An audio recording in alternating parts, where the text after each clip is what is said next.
नमस्कार, स्वागत है आपका हमारे इस यूट्यूब चैनल पर। मैं मुनमुन श्रीवास्तव आपका हार्दिक अभिनंदन करता हूं।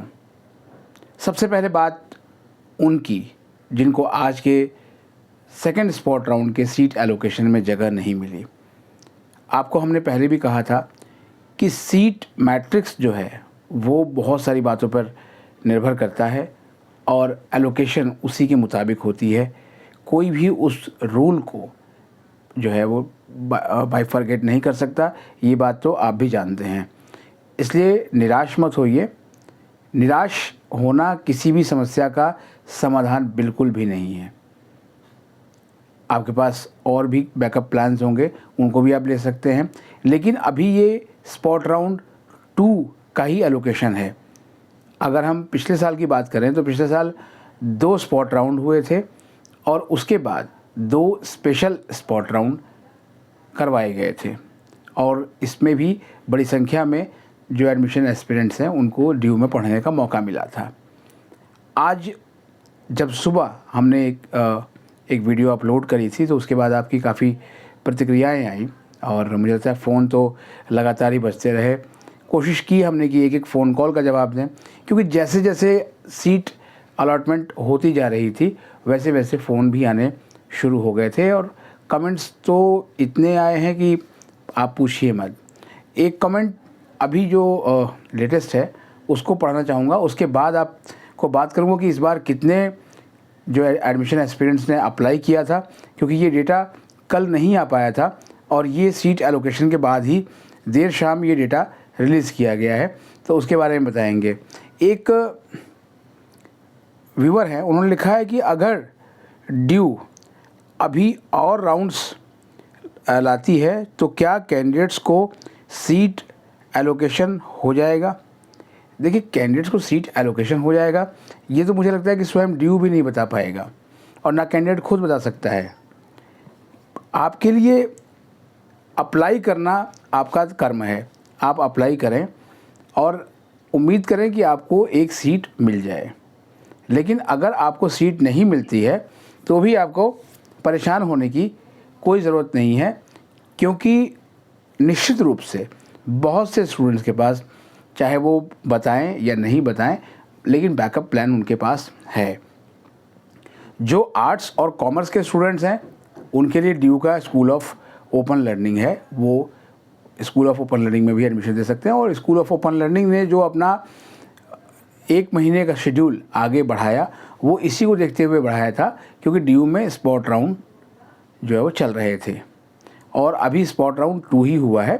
इसके बाद भी अभी स्पॉट राउंड और आने की संभावनाएं बताई गई हैं, लेकिन स्पॉट राउंड 3rd आएगा या कोई स्पेशल स्पॉट राउंड आएगा, इसके बारे में अभी आधिकारिक रूप से कोई भी सूचना नहीं है। हम कोशिश करेंगे कि वो सूचना भी आप तक जल्द से जल्द पहुँचाएँ। अब आज की कहानी आपको बताते हैं। आज 11 बजे सीट एलोकेशन होना था, लेकिन उसके पहले ही जो एडमिशन एस्पिरेंट्स को सीटें अलॉट होनी शुरू हो गई और जब सीट अलॉट हो रही थी तो जाहिर बात है, मैं भी अगर आपकी जगह होता तो दिल की धड़कन बढ़ रही होती कि सीट मिलेगी कि नहीं मिलेगी। लेकिन खुशी की बात ये रही कि हर तीसरी कॉल या जो व्हाट्सएप में जब चेक कर रहा था तो आता था, sir thank you sir, seat मिल गई, सीट मिल गई। सीट आपको अपने मार्क्स और के आधार पर मिली है, उसमें मेरी कोई भूमिका नहीं है। हमने केवल आपको टाइमली इन्फॉर्मेशन दी कि आप ऐसा करें और उससे आपको फ़ायदा हुआ, तो निश्चित रूप से खुशी मुझे भी हुई है। कई स्टूडेंट्स ने कमेंट किया कि सर हम आपसे मिलना चाहते हैं और आप बताइए कहाँ, कब, कैसे मिलेंगे। आप कभी भी मुझसे कहीं भी मिल सकते हैं। आप सभी के पास, मुझे लगता है कि ऑलमोस्ट जो रेगुलर चैनल देख रहे हैं उनमें से बहुतों को मेरा नंबर मालूम चल गया है, तो आप कभी भी कॉल कर सकते हैं। अगर जो है वो मैं थोड़ा व्यस्त नहीं हूँ या मैं कोई इंटरव्यू नहीं कर रहा हूँ तो मैं फ़ोन सभी उठाता हूँ। इसके अलावा आप जो है वो कोई और समस्या हो तो उसको भी आप शेयर कर सकते हैं, क्योंकि जब तक समस्या नहीं आती है तब तक उसके समाधान के लिए प्रशासन से सवाल नहीं पूछे जाते। अब बात करते हैं कि आखिर इस बार जल्दी और उससे भी जल्दी अलॉटमेंट क्यों हुई। दरअसल छुट्टियां थीं और सुबह से इस पे काम किया जाना शुरू हो गया था। बहुत से स्टूडेंट्स ने कुछ टेक्निकल ग्लिच भी बताए।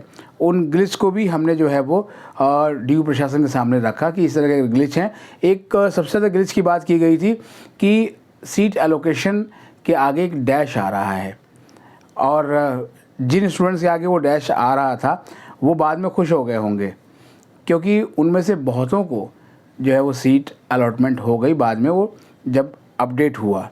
और मुझे खुशी होगी, बहुत से स्टूडेंट्स ने मुझे बताया भी कि जो है उम्मीद से ज़्यादा खुशी उनको मिली है। एक पेरेंट ने तो बाकायदा मुझे ईमेल किया, मेरा नंबर मांगा और कहा कि मैं बहुत खुश हूँ, मतलब हमें तो आज सर आप समझ नहीं सकते कितने खुश हैं हम, क्योंकि उनके बच्चे को बीकॉम मिला। और एक चीज़ और भी है कि जो इस राउंड में ऐसा नहीं है कि दूर दराज के कॉलेजों में ही सीट एलोकेट हुई। जो कमेंट्स बता रहे हैं उसके हिसाब से रामजस में भी हो गई, कमला नेहरू कॉलेज में हुई, आईपी में हुई, इसके अलावा ज़ाकिर हुसैन दिल्ली कॉलेज में हुई, जानकी देवी मेमोरियल कॉलेज में हुई, बहुत से कॉलेजेस के आए, मैत्रेयी कॉलेज में हुई।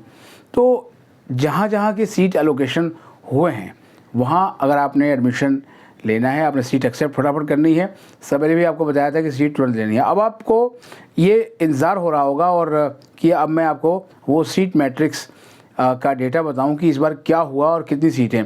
आपको याद होगा कि 13,412 ये आंकड़ा था पिछली बार का कि 13,412 सीटें वैकेंट थीं इस राउंड से ठीक पहले।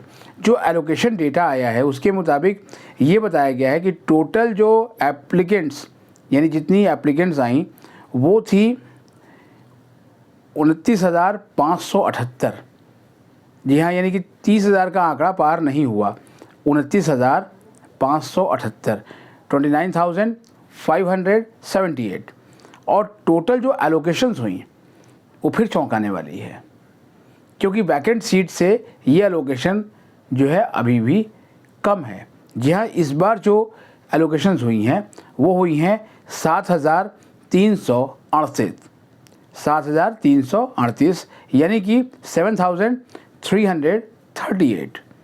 तो अगर आप ये मानकर चलें कि 7,300 हुई हैं और 14,000 से ऊपर सीटें थीं, तो क्या अभी भी हम मान के चलें कि लगभग 6,000 के आसपास सीटें अभी भी बची हुई हैं। लेकिन इस डेमोग्राफिक को इस तरीके से समझना मुश्किल है। ये अभी आने वाले कुछ घंटों में ये साफ़ हो पाएगा जब इस राउंड के फ़ी सबमिशन हो जाएंगे या विड्रॉल्स हो जाएंगे। हाँ, विड्रॉल्स के बारे में भी आपको बताएं। बहुत से स्टूडेंट्स ये कह रहे थे कि सर विड्रॉ कब होगा, विड्रॉ कब हो सकता है, कब ले सकते हैं। देखिए, आपकी मर्ज़ी है। आपको सीट या कॉलेज पसंद नहीं आई तो आप विड्रॉ ले सकते हैं, और विड्रॉ का जो टैब है वो लाइव हो चुका है। तो आप जो भी ड्यू में अपना एडमिशन कैंसिलेशन की जो चार्जेस हैं, जो फ़ीस हैं, वो उसको आप पे करके अपना विड्रॉल ले सकते हैं। लेकिन विड्रॉल लेने से पहले कम से कम 2-3 बार ज़रूर सोच लीजिएगा, क्योंकि एडमिशन के ये लास्ट राउंड्स चल रहे हैं और आपके पास बैकअप प्लान है या नहीं है, या कहीं और भी आपका एडमिशन है, इसके बारे में मुझे जानकारी नहीं है। लेकिन मैं हमेशा कहूँगा और शुरू से कहता आया हूँ कि कोर्स को ऊपर रखना है, कॉलेज को नहीं। ये एक आज एक कमेंट से प्रूव हुआ। एक बच्ची लगातार जो है वो कमेंट करती थी शुरू से ही फर्स्ट राउंड सीट एलोकेशन में।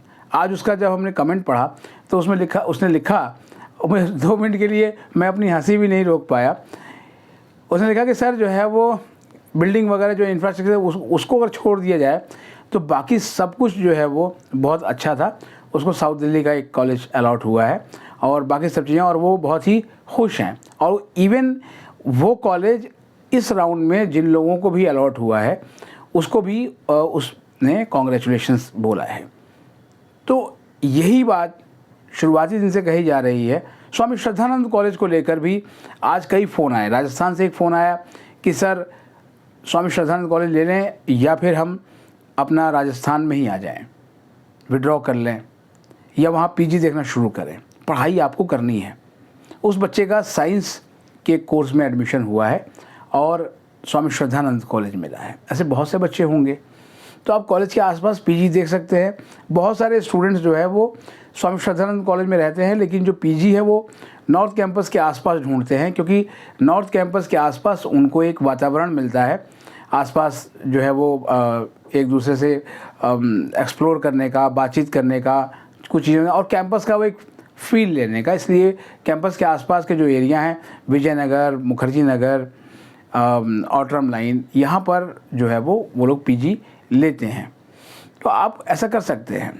लेकिन ये कहना कि केवल बिल्डिंग किसी कॉलेज की अच्छी नहीं लगी तो हम एक अच्छे खासे कोर्स में भी अपने एडमिशन को छोड़ दें, ये कहीं से भी समझदारी नहीं होगी। ये मैं तब कहूँगा जब जिनको सीट नहीं मिली है। आप दर्द उनसे जाकर पूछिए जिनको एक भी सीट नहीं मिली है और वो सीट छोड़ना चाहते हैं। एक कमेंट में मैं उस बच्चे का नाम नहीं बताऊंगा, उसने लिखा, अरे सर मुझे यह कॉलेज मिल गया था, बहुत हेक्टिक पढ़ाई होती है, ठीक है, बड़ा ही शेड्यूल हेक्टिक था, क्या करें, मैं तो जो है वो फेड अप हो गया। अरे तो आप कॉलेज में किस लिए जाना चाहते हैं? पढ़ने के लिए जाना चाहते हैं ना। दिल्ली विश्वविद्यालय में पढ़ने के लिए ही आप आए हैं।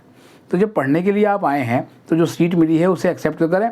एक और जो बड़ी समस्या आई, वो एक बहुत लंबा चौड़ा कमेंट आया कि एक बच्चे को एक साउथ दिल्ली का एक कॉलेज अलॉट हुआ और उसके जो मार्क्स हैं वो बहुत ही डिसेंट थे, वो अनरिजर्व कैटेगरी का स्टूडेंट्स है।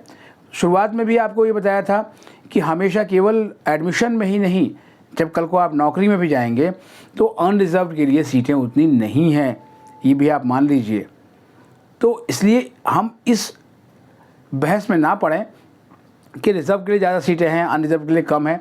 जो सीटें आपके लिए हैं, आपके पास हैं, आपको उन्हीं में कम्पीट करना है, उन सीट्स पर ही आपको कंपटीशन करना है। आपसे पहले भी बहुतों का दाखिला हुआ है और हो सकता है कि आपके बाद के भी बहुत से बच्चों का दाखिला होगा, आने वाले सालों में भी होगा। ये गवर्नमेंट की पॉलिसी है, तो जब गवर्नमेंट की पॉलिसी है तो गवर्नमेंट को चेंज करना पड़ेगा।